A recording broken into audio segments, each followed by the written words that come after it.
Eu quero, então, sem mais, recomendar que a gente ouça com atenção as palavras do Dr. Everton. Ele vai nos falar a respeito dos benefícios do aconselhamento espiritual para a saúde ocupacional. Dr. Everton, a palavra é sua, Deus lhe abençoe, somos todos ouvidos, viu? Eu que agradeço, uma boa noite a todos. Inicialmente, desejo a todos vocês e as famílias aqui representadas graça e paz, e a paz do nosso Senhor Jesus Cristo. Para mim é uma honra e uma satisfação muito grande interagir com vocês por meio desta reunião. Eu agradeço imensamente o convite da Capelania Empresarial do Brasil, na pessoa do pastor Edilandei Duarte Gonçalves, para integrar esta mesa, através da qual, por meio de vossas experiências e conhecimentos, certamente nós expandiremos os nossos horizontes pessoais, profissionais e, em consonância com o tema da nossa apresentação, também espirituais. Meu nome é Everton Christian, moro na cidade de Serra, estado do Espírito Santo, cidade integrante da região metropolitana da Grande Vitória. Atuo na qualidade de médico do trabalho pela PBA Stones, que é uma empresa referência na extração e beneficiamento de rochas ornamentais, por meio da qual conheci o excepcional trabalho da Mais Um Capelania Empresarial do Brasil, que, juntamente com os demais setores daquela organização, promovem, preservam e recuperam a saúde ocupacional. Também atuo na qualidade de médico do trabalho pela Prefeitura da Serra, desta vez como designado a avaliação para concessão ou não de benefícios previdenciários, e recentemente integrei o quadro funcional da Polícia Civil do Estado do Espírito Santo na qualidade de médico legista. Pois bem, amados, antes de propriamente individualizarmos os benefícios do aconselhamento espiritual para a saúde ocupacional, eu considero importante sublinhar que saúde ocupacional diz respeito à capacidade para o trabalho, é a capacidade para trabalhar, pois o indivíduo pode ser acometido por determinada condição de saúde e ter sua capacidade laborativa preservada, parcialmente comprometida ou totalmente anulada. Isto se consubstancia da maior parte do trabalho dos médicos do trabalho, que é mensurar a capacidade laborativa. Neste ponto, eu gostaria de partilhar um pouco da minha experiência profissional com a espiritualidade. Para tanto, eu vou partilhar contigo uma tela. Pois bem, na maior parte do tempo da minha experiência profissional com a espiritualidade, ela não foi sequer mencionada. E sequer me permeava a minha mente consciente, muito embora eu sempre tenha tido a percepção da sua importância para o bem-estar coletivo, individual e coletivo. Eu atribuo isto ao fato, a 3 razões. Primeiro, preocupações, que a preocupação principal das empresas sempre foi na prevenção a agravos e doenças fisicamente verificáveis, decorrentes dos processos fabris de cada organização, através do uso de EPIs, os equipamentos de proteção individual, uso as medidas administrativas de segurança, como a rotatividade, por exemplo, o trabalho em turnos, e também as medidas de engenharia de segurança, como a proteção de equipamentos e máquinas, e também o atendimento às demais normas regulamentadoras, as NRs. Existia também, na maior parte do tempo, na minha experiência profissional com a espiritualidade, um paradigma social não escrito, de uma espécie de proibição de que esse assunto fosse abordado dentro da empresa. É como se fosse no mundo político atual, onde as pessoas têm um pouco de receio de externalizar a sua preferência por determinado candidato por medo de dar confusão. Todavia, isso tem mudado muito ao longo do tempo. E também um desconhecimento muito grande da necessidade do cultivo da vida espiritual para a vida como um todo. Pois bem, na maior parte das vezes, na maior parte do tempo, o único objeto da atenção dos setores de saúde e segurança ocupacional sempre foi a saúde física. Não sempre, mas a grande parte tem sido a saúde física, através de campanhas, a promoção da saúde física através de campanhas e palestras para a promoção da alimentação saudável, promoção da dieta adequada, sono adequado, prática de atividades físicas. Um exemplo muito importante também é a ginástica laboral. A partir dos anos 2000, começou uma preocupação muito grande com a saúde mental, principalmente pelas pesadas penalidades impostas pelo Poder Judiciário, né, na esfera civil, quando é configurado um nexo de causalidade entre o trabalho e o agravo mental que a pessoa estaria sofrendo. E, por esta razão, medidas como estas deveriam ser atendidas, como desestímulo a metas de produção muito elevadas, no caso, né, para a proteção da saúde mental, desestímulo às demandas de trabalho fora do horário de trabalho, através do envio de mensagens, principalmente, né, dos apps, o WhatsApp, falta de capacitação, de meios e tempo para cumprir as tarefas demandadas e a falta de feedback. Estas medidas vão de encontro à atual configuração financeira das empresas, que precisam enxugar os quadros, e aqueles trabalhadores remanescentes permanecem com uma carga de trabalho um pouco elevada. E isso, de fato, nós temos tido uma epidemia de adoecimento mental proporcionado pelo trabalho, mas que não tem tido, e principalmente a depressão.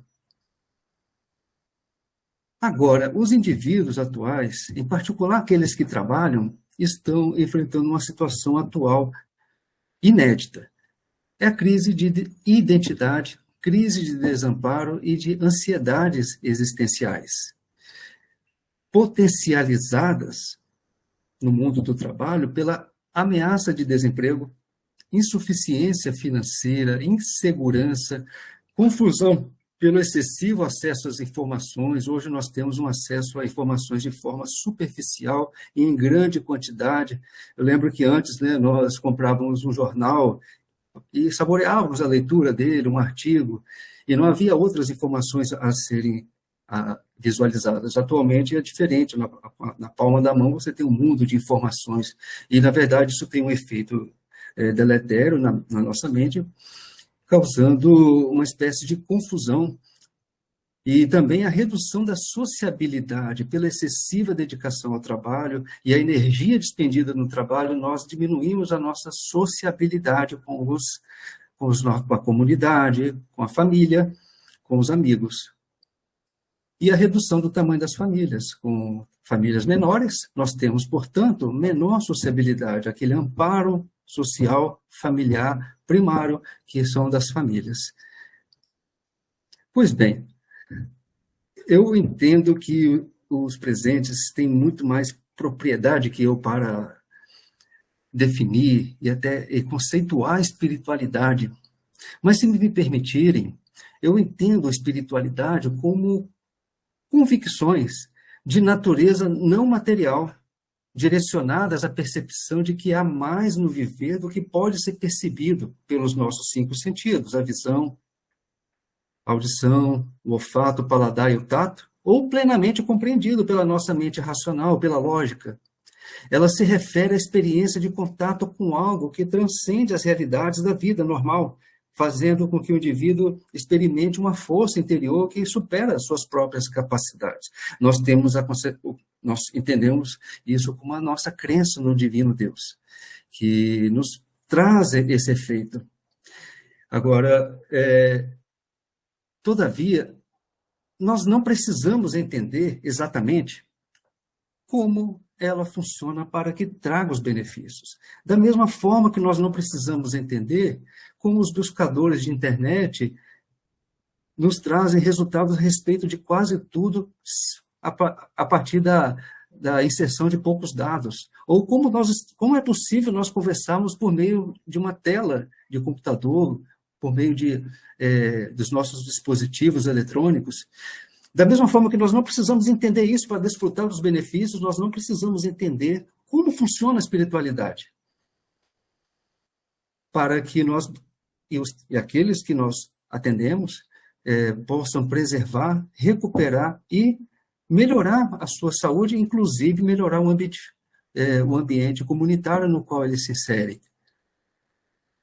Agora, uma coisa interessante é que a espiritualidade decorre de ações e não da força do pensamento.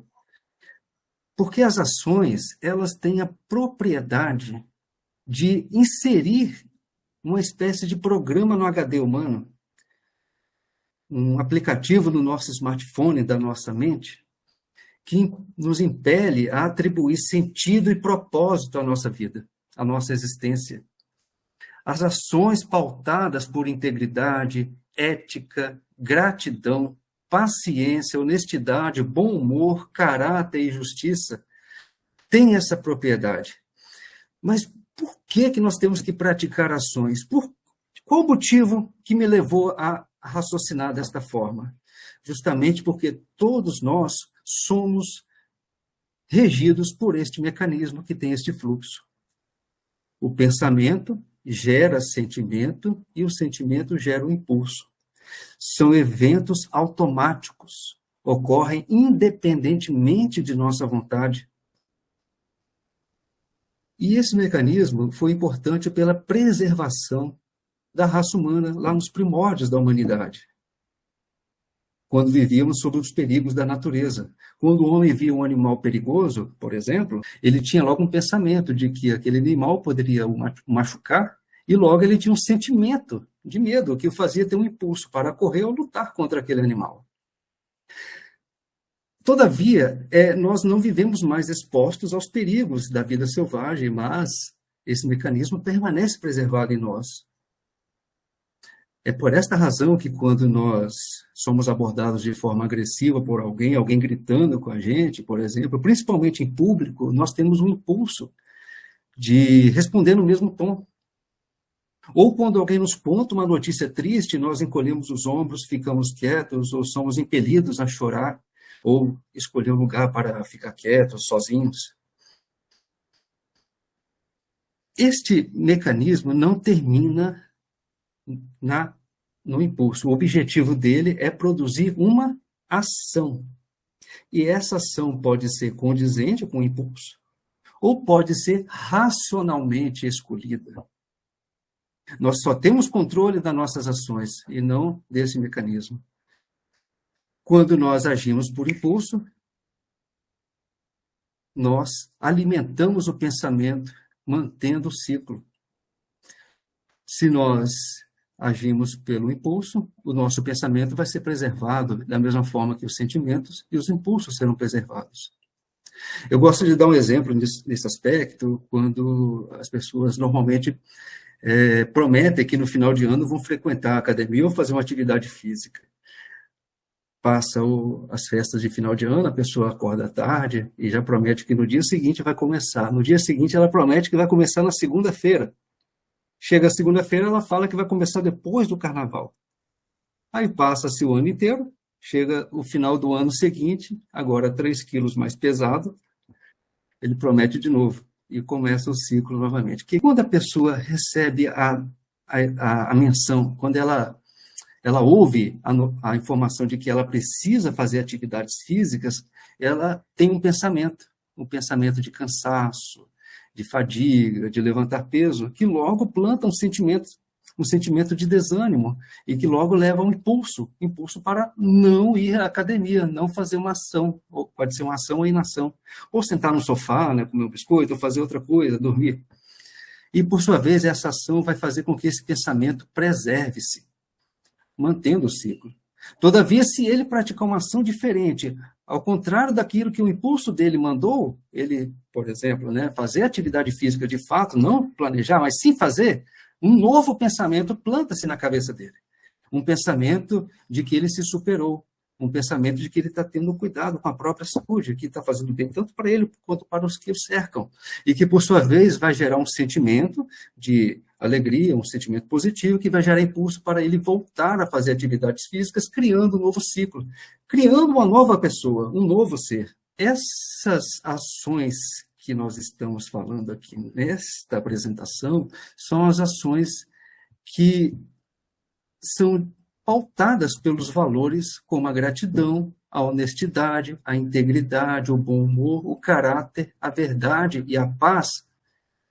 Essas ações, que não são naturais, promovem pensamentos producentes, que, por sua vez, vão promover sentimentos edificantes, como bem-estar, satisfação, alegria, coragem, senso de justiça, o que vai beneficiar tanto os pilares constitutivos do indivíduo, que é a saúde física, mental e social, e que, por sua vez, vai gerar impulso para ações semelhantes. Neste ponto, é importante nós termos em mente que, da mesma forma que as empresas precisam canalizar as suas ações para que elas sejam condizentes com sua carta de princípios fundamentais, né?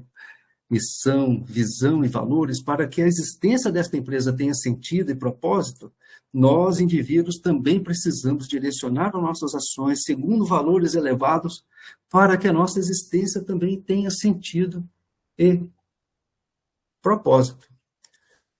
E uma coisa interessante é que as empresas buscam indivíduos espiritualmente norteados, não necessariamente pelo fato de ser espiritualmente norteados, mas sim pelos resultados que isso produz. Porque indivíduos assim são mais cordiais, são mais cumpridores de seus deveres e obrigações, menos propensos a conflitos e a comportamentos de rebeldia, maledicência, e transformam positivamente o ambiente no qual eles se inserem. Isso é chamado por muitos gestores de inteligência emocional. Antes nós tínhamos muita ênfase no QI, né? O quociente de inteligência. Todavia, isso não é mais suficiente para que os indivíduos consigam atuar a contento nas empresas. É necessário que ela também saiba lidar com o próximo, lidar com as frustrações e ter ações muito diferentes daquelas que o impulso dela demanda. Se no ambiente de trabalho alguém grita com ela, ela pode, por exemplo, agir de uma forma diferente. Se ela for pautada por valores espirituais, ela tem uma propensão muito maior de agir de forma diferente. Pode falar de forma firme com aquele interlocutor que está gritando com ela, mas não de forma exasperada, se expondo e trazendo um ambiente de trabalho ruim. Então, meus caros, concluindo, é cristalino para nós que as práticas pautadas por valores do nosso divino Deus são indispensáveis à existência humana feliz e equilibrada. Afinal de contas, nós somos feitos à imagem e semelhança dele. E, por esta razão, também somos dotados de livre arbítrio para adotar ações que nos aproximam de sua essência e que nos fazem desfrutar de seus benefícios, dando sentido e propósito à vida. E também temos o livre-arbítrio para adotar ações que nos afastam de sua essência, surtindo o efeito contrário. E o aconselhamento espiritual encerra a potencialidade única de direcionar as ações do indivíduo segundo esses valores, que, por consequência, vai acender uma chama no âmago dele, no interior dele, que, quando cultivada, ela se alastra, enchendo o viver dele de sentido e propósito, fazendo com que ele viva como se estivesse numa missão divina, transcendendo a realidade dele das coisas normais da vida, mas vivendo como se estivesse atrelado a Deus diretamente, como se estivesse criando uma bússola na cabeça dele. Agora, isso, por consequência, acarreta a ele saúde física, mental e social. E, por consequência, ao ambiente no qual ele se insere, seja familiar, seja comunitário, seja junto com seus amigos, e também no ambiente que é objeto da nossa atenção, o ambiente laborativo, ele traz alegria, satisfação e bem-estar e produtividade. Muito obrigado. Se os irmãos tiveram uma consideração, nós podemos abordá-la. Então, fica aberta aí, facultada a palavra aos participantes. Agora, nesse exato momento, nós estamos com 20, 19 pessoas. A palavra está aberta. Doutor Everton, na verdade, eu o conheci através do Carlos Magno, que Carlos Magno é capelão na PBA Stones. O doutor Everton é um médico do trabalho, na mesma organização. E numa conversa entre eles, surgiu esse tema, não é?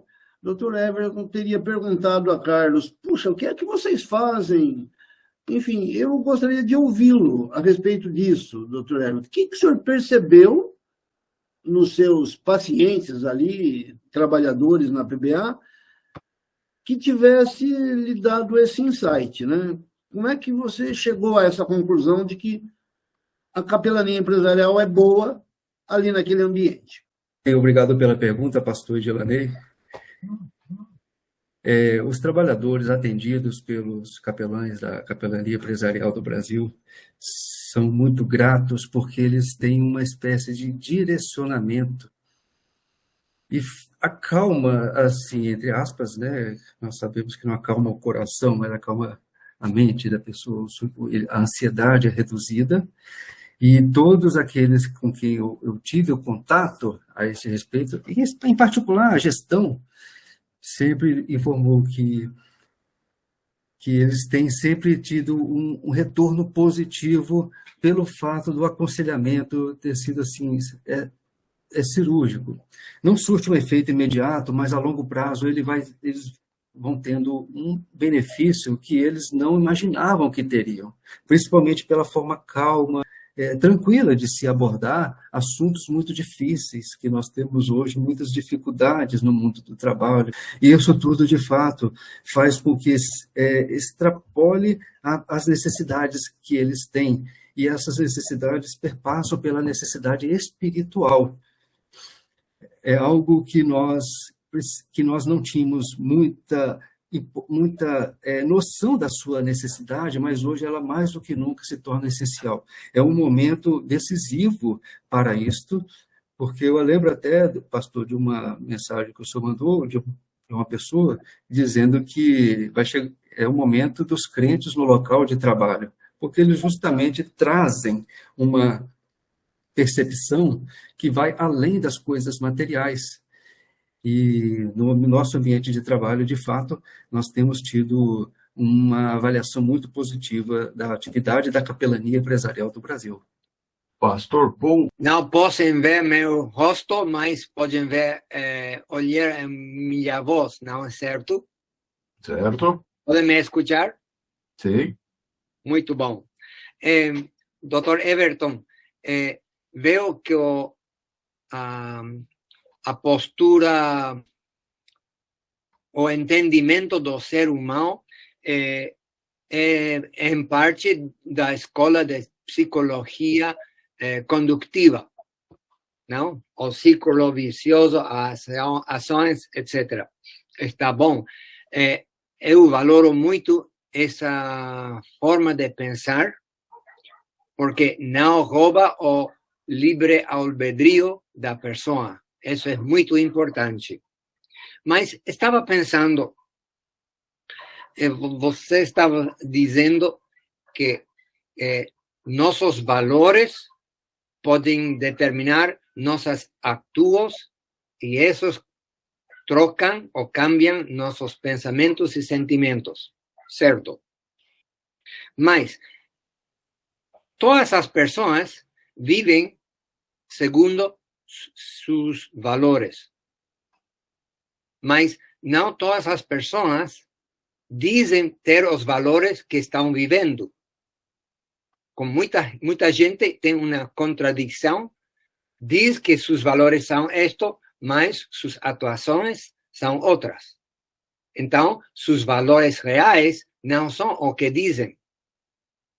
E parte de nossa contribuição à vida da pessoa é ajudar a que tome consciência de que seus valores reais vividas não estão de acordo a lo que dice que vale.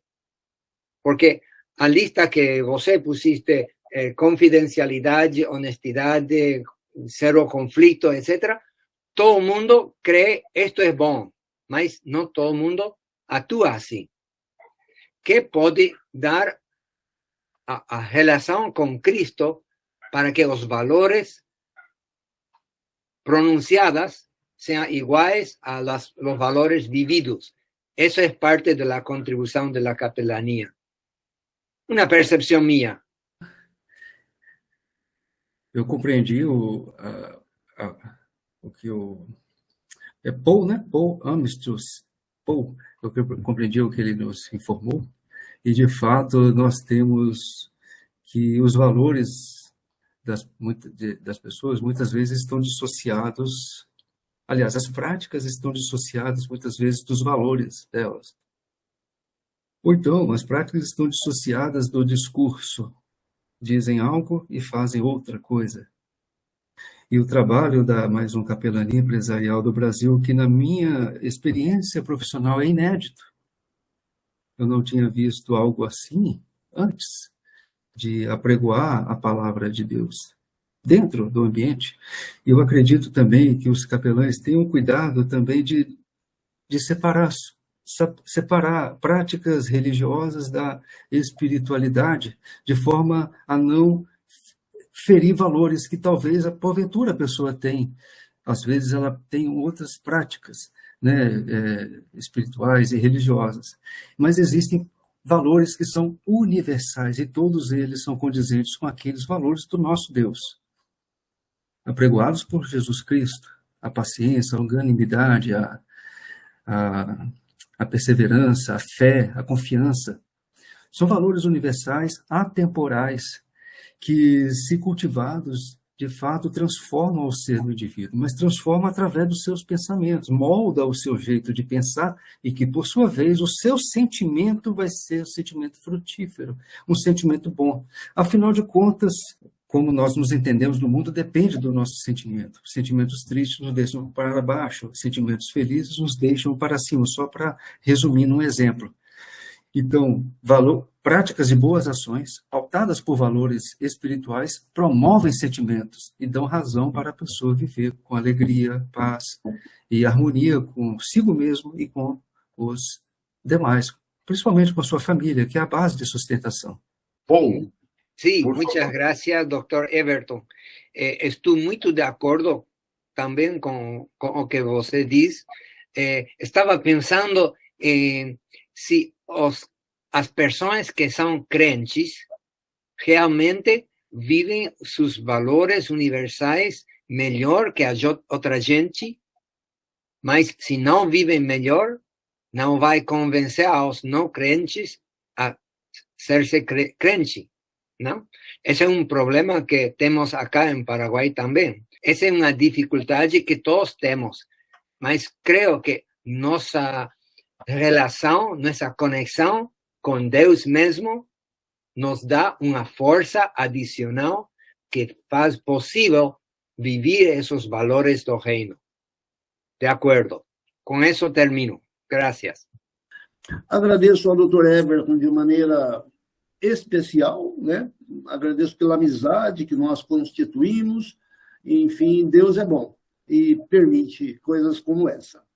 Muito obrigado, Dr. Everton. Eu passo, então, a palavra a Marta. Senhor nosso Deus, querido e amado Pai, graças te demos, meu Deus, por esta oportunidade que o Senhor nos dá de aprender mais, para que nós possamos ser instrumentos em suas mãos, para que o Senhor nos possa usar cada vez mais para podermos ajudar outras pessoas que estão precisando de ajuda, meu Deus.